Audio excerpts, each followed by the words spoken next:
Ladies and gentlemen, it's an honor. It's an honor to have this elite top boxer on Bridge Business, courtesy of Sway in the morning. Have the bees in the background in case you didn't know. Salute to HB. She gave some space for my partner in Bridge Business to sit and have this conversation with this amazing boxer, this amazing all-around individual. First time I met him was in Las Vegas, and we got a chance to hang out, chop it up. He was so approachable, man. It kind of blew me away. I was a fan of his before a lot of people even knew what he was capable of. He only got one loss on his record, and that's against Manny Pacquiao. And like I said earlier, I'm not even sure if it's a loss. There's a lot of talk in the welterweight division, Horace, about who the true champion is. Horace, is it Errol Spence Jr.? Is it Thurman? Who is it Crawford? Crawford? Is it, it's all these names that's being thrown in the hat, but I don't think they speaking his name loud enough. The one and only Keith, one-time Thurman, is here on Bridge Business. Keith! Yeah. Yeah. What up, Sway? What up, One Boris? time. Peace. One time, man. Hey, listen, man, it's great to see you out and about now. It's, and getting ready, to really, buckle down for this fight. Barrios is somebody that a lot of people may not know, but the dude was an undefeated fighter before he ran into Big Tank, and he took that L from Tank, and it was in the lighter weight division. And so coming into this fight, people, I already put bets on you that you was going to TKO him in some round, probably in the middle rounds of the fight. A lot of folks thinking, is this a warm-up fight? Is this a warm-up fight? When I get back, there's just so much high expectations. Everybody who really understands who Keith Thurman is knows that I'm an elite fighter. So if they don't see me in with the best of the best, they're always going to look at it as some kind of warm-up, tune-up, whatever. But, even if it is a warm-up for me in some kind of fashion, because I'm getting back after 2.5 years, Barrios, like you said, only has one loss. He was recently an undefeated champion. And the other names they were trying to get me were people with like 4 L's on their record, man. And I was like, it just didn't satisfy the warrior spirit in me. And I don't want my tune-up to really feel like a tune-up. And so I just think this is a great fight. And, I just want to do my best, showcase my skills and talent once again. Of course, we would like to get that TKO early, mid, whatever. But this boy's coming like me. We're both coming off of losses, which means you got to go back and you got to sharpen up that tool. You got to sharpen up that knife. And we don't know, man. He might be coming out a little sharper. He might be coming out a little prettier. I know I am. Hey, Keith, you being an A-side fighter, why would you pick Barrios instead of going for you guys to get your WBA back? Why didn't you try to seal one of those fights with one of the champions instead of taking a guy that's moving up in weight, moving from 140 to 147? Why would you take that fight instead of trying to get that WBA belt back?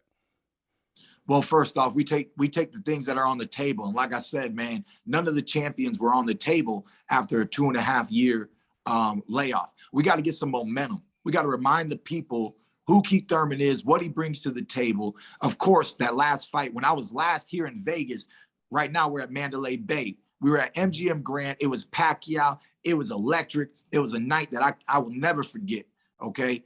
But we're just trying to have another great, exciting night of boxing. I'm here to excite the people, remind the people and excite the people what Keith Thurman brings to the table, that I'm living a dream. I step in the ring wearing red, white, and blue because boxing is my all-American dream come true.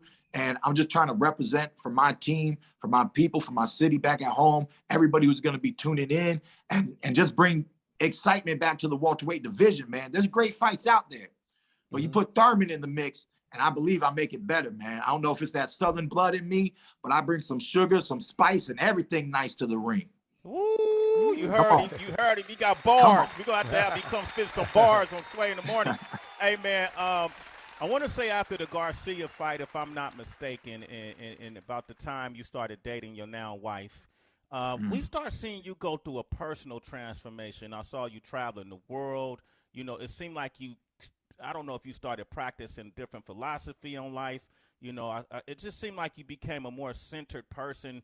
Then you became a father. Congratulations on your kid. Yes. Thank you. What happened in that time period? You got married. What happened to you? What was going on? Man, a lot was going on, Sway. Right after the Danny Garcia fight, I went to Tokyo. I proposed to my wife. I came back to New York. I went and got my bone spur surgery in my right elbow in New York there. So after that, I went to Kathmandu and got married, and I was recovering from elbow surgery at the time. I spent 4.5 months with my beautiful wife in her beautiful country, Nepal. And, you know, like you said, man, I traveled, I've seen a lot of things, but it's just time, man. In time, I just look at it as the book of life, and you hit new chapters, man. I know, you know, you're an older head than me. And so I know, you know what I'm talking about, man. You just hit new chapters, that young blood, you know, I know it's pumping in me, but it's not sustainable. It's not the same. I'm just evolving, man. Now I'm a father. I've seen so much growth in my own daughter in 9 months. You know, anybody who's a father, they can relate, man. Father, mothers everywhere, they can relate. There's so much growth happening in a short amount of time. And it just inspires me to grow as a man and as an individual, to be the best provider I can be. And overall, man, it's always different. I've always had Eastern philosophy within me. When I was real young, and the philosopher in me who was studying philosophy and world religions, I called myself a Buddhist Christian Hindu, and a self-proclaimed philosopher. You know, so I've always, you know, ever since you met me, that was always in my mindset. I always try to think a little bit outside of the box. But the one thing about that teaching, that Buddhist teachings, the more you just go through life, the deeper it hits you. It's almost like, it's like marinating on the truth. The more you put that rub or anything on your chicken, man, and you let it sit, it's just gonna go deeper and deeper and deeper. And that's just my life, man. I've seen so much, I've grown so much. I've experienced that first loss as an athlete, as an elite fighter, as a true champion, as a true warrior. And like you were saying, it ain't a real loss. I don't even call it an L. I call it a BL, a barely loss, you know, but at the end of the day, once you got that L, it's an L some way, somehow. And really, there's only two things in life. There's lessons and there's blessings, you know? So you gotta understand the lessons that God has given you, that the spirit, the universe, your neighbor, your friends, your enemies, your frenemies, whatever lessons you're getting in life, you got to download them, take them, digest them. It might hurt the stomach for a little bit, but you get through and you let it out. You know what I mean? You let that out, you know, and you get through it, you digest it, and you keep moving forward, man. Because until you get through the mud, and you get through all that muck, you know, I mean, it's cleaner on the other side, man. And we can all have brighter days. You know, we have our ups, our downs, our depression. I was hella depressed after the Pacquiao fight. I was depressed. I had to go get hand surgery, and I was depressed about that. I was depressed about the loss. I was depressed about not living up to the legacy of my original trainer, Ben Getty. Keith Thurman's a fighter who is supposed to beat the veteran. I was raised like a pit bull. I was raised in this fight game. You put me in with an old dog, I'm supposed to latch onto his neck and not let go, you know? Yeah. So the fact that overwhelmed by him, like, what was it? Like, because the second half of the fight, you clearly won, but what was it? Were you overwhelmed by Pacquiao? Was he that complex as a boxer? What was it? Nah, my head wasn't right, man. Long story short, my head wasn't right. My weight management wasn't right that year. I knew I was fighting injured, so I didn't create a legitimate plot of a strategy. If I would have been an honest warrior and said, look, you got one good hand to beat Pacquiao up with, let's double down these right hands like you've never done before. I think I could have done a little bit more in that fight. I was in left hook position, and I didn't let my left hook go, because in training camp, every time I was hitting my sparring partners, I was hurting myself, you know? So it's a lot of times I take the pain and I put it in the back of my mind. But for the first time, my injury was at the forefront of my mind. And there was just one too many obstacles. There was so many different variables that ended up causing that that hiccup.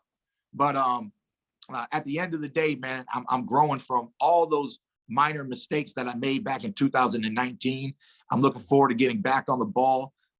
Like Dead Prez said, back on my workout, back on my regimen, you know, and you know, the workout album. I know you know what I'm talking about. Come on, man. And, You already know. and at the end of the day, man, you know, I've been grinding to it. I've been grinding to it all camp, baby. You know, that's where my head's at. And I love boxing. I love the sport. You know, when I was an amateur, I was a 7-time national champion. I didn't show up to 7 national tournaments. You know, you win some, you lose some. But I went home with a lot of trophies. I went home with a lot of W's. So at the end of the day, I just want to get back on my grind and showcase my skills and talent and get right back to the top where I know I belong. Keith Thurman. Yep. Hey, Keith, how hard was this camp for you? Was this your hardest camp that you think, since as a professional, just your hardest camp because you're healed? And making 147, you haven't been in the ring for a few years. Is it hard to make that weight at 147? Because I know you walk around comfortably at 150 something easily. Like, you know what I mean? So is it hard to make this weight? Was this a hard camp? I'll be that tomorrow. You know what I mean? Shoot, we walk around. We start camp at 172. We started the Pacquiao camp at 182. So that's what I'm talking about as some dilemmas, some obstacles that I put in my own way back in 2019. So from here on out, now that I'm 33 years old, we got to stop this yo-yo approach. You know, we got to stop that. I got a great team. We're going to get real focused this year and work on weight management. After this fight, we want to maintain 165. But yeah, man, this, for me, it's hard to say if this has really been the hardest camp. It's been a long camp. My diet has been like nonstop. You know, we cutting out salts, we're cutting out sugar. You know, if I taste anything a little sweet, it's hitting me hard. If I taste anything a little salty, it's hitting me hard because my taste buds have changed and adapted in this camp. I feel great. My body feels great. I know that I've really cleansed myself very well. So I'm loving that feeling. I'm loving that sensation. I know I'm in Sin City, so after the fight, you know, I'm gonna grub down on a few desserts, maybe have some cheesecake, you know. But eventually, we're gonna have to get right back on that regimen and clean up this vessel, man. Like I said earlier about the truth hitting you harder, and sinking into the mind as you get older, just a little deeper and deeper. The body is the vessel, you know. It doesn't take science. It doesn't take rocket science. It's really common sense, you know, whether you have the philosophy that you are this body, you are this avatar, or you're beyond, you're you know, you're a spirit being inhabiting a physical life. However you want to look at it, one way or another, man, this body, you are it or you inhabit it. So no matter what, like, you got to deal with it, and what you put in it is what you're going to get out of it. You know, mental health. I heard Sway earlier talking to the people, talk about mental health. A big part of mental health is what you put in your body, man. All that grease, oil, fried chicken, get into your arteries and your bloodstream. You know, all those toxins, all that, all the starch, the sugar, the alcohol. You know, all the substance abuse, all the pharmaceuticals, you know. It's a, you know, a lot of diabetics out there. I got diabetes in my family, you know, but it's not really healing us as much as it's hurting us, you know. So people got to do their research, you know, incorporate more of a holistic approach to wellness, get on that little bit of Dr. Sebi tip if they got the time, little things at a time, man, you know. Meat, no meat, it is what it is. I think a well-balanced diet is the most important, and just whatever makes your body feel great. Figure out what makes you feel great, man. And I believe that I feel great right now. I'm working towards my greatness. I pray towards my greater self in the future. I want to see him. I believe in him. And that's what I want to manifest this year. So that's, like I said, man, I got my head on, man. I got my head on in a different vision. Good, right man. Now. I like your hoodie too. We got to get you some Bridge Bizness hoodies. Look, I want to say who we got on. We got Keith One Time Thurman on the line with us. He's fighting. Big fight for him. Big fight for Barrios, who he's fighting this Saturday on pay-per-view. on Fox Sports. Make sure you check it out. We got a lot of people who want to talk with you. I'm opening up the phone lines, Okay. 888-742-3345. So call up. You want to talk directly to Keith Thurman. Drippy Dre is on the line from Long Island. Drippy Dre, what up? Peace. What up, Thurman? What's going, Bridge Thurman? Business, man? There we go. Mr. Thurman. How Yeah. y'all brothers doing today, man? Great. All right, Peace. now, my question for you is the real thing was, I seen when you got married and your temperature changed to married when you and Earl Spence was having a little debate and topical things was going. You married him through car crash. Is there any contentious thing that you would like to work up to build into this fight in the near future for yourself? Look, man, Spence has been on my radar for a long time. I knew it would be a great fight in the future. He calls himself the Truth. So you the Truth, you're going to be here for a minute, baby, and there ain't nothing to rush. You know, the whole plan was to get past Pacquiao and in 2019 and most likely fight Spence in 2020. It was supposed to be an epic year. It's supposed to be an Olympic year. I wanted it to be a unification bout year. And those things didn't manifest for me because that was on my end. That was my mistake, you know, so I just got to get back on my grind. And hopefully we can make that fight happen later on this year, whether it's this summer, whether it's back later before the year clocks off in December, whenever the man really wants to get it in. You know, I'm taking on all challenges. And, you know, it's Thurman versus the world right now. That's the way I see it. Thurman versus the world, Thurman versus everybody, you know, so that's that, man.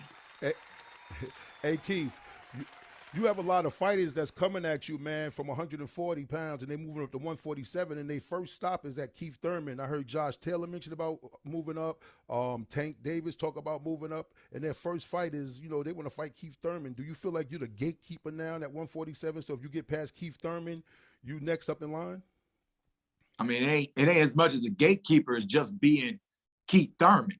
It's just being a bad man, you know, highly respected, highly admired, you know, loved. You know, people know that I get love, man. I get hate just because of my inactivity. Anybody who hates Thurman and just because they boxing fanatics and I ain't giving them their fix. When Thurman gives them their fix, you know, all of a sudden they love me, they hop right back on the train. But if I ain't chugging, if I ain't pushing along, they quick to hop off, man. But they know that if they get past Thurman, it's called instant recognition. You know what I mean? Yeah.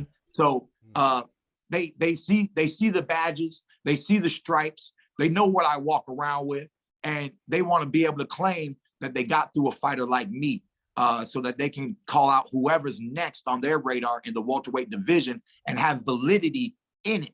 You get past Thurman, call out whoever you want. It's that simple, you know? So so I just look at it as a little bit of a golden ticket. And that's why people, you know, they calling out my name. If they talking about me, that means at the end of the day, they respect me. Even if they think they can beat me, that might be a little disrespectful, but ultimately they looking at me because they know what I do and they want to move up and they want to make a name for themselves. So they can't just make a name stepping into the division. They want to get past Keith Thurman and make a name.